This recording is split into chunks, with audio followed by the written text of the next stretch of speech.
So this is Andre Klaus. I'm with Kris, the leader of the People's Alliance Party. I'm glad you were able to take this little time out with me. Yeah, good to be here, Andre. Yeah, appreciate it. Well, we've got a hot potato taking place here in the province, and that's the Language Commission's office.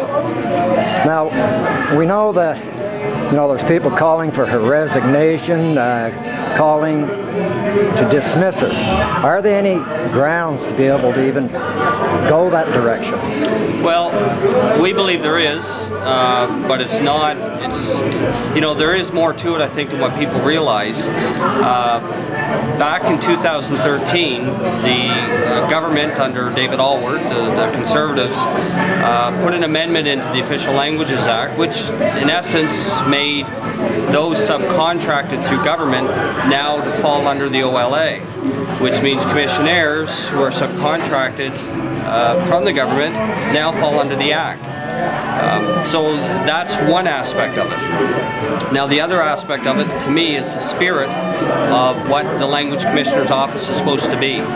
It's supposed to be to bring harmony, unity to both cultures, to make sure things are done fairly and respectfully.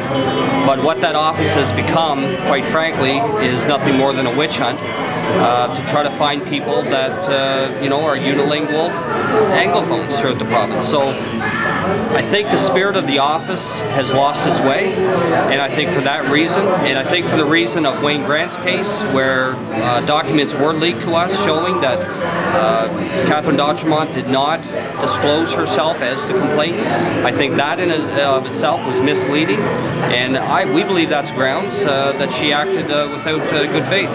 Because in the Official Language Act, Section 43, which covers her position, I just read it briefly before I came here, and it gives her a lot of power.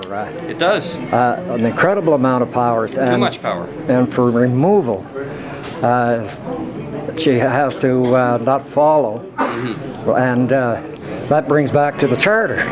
So it's a lot more complicated than It is, and look, we don't dispute that.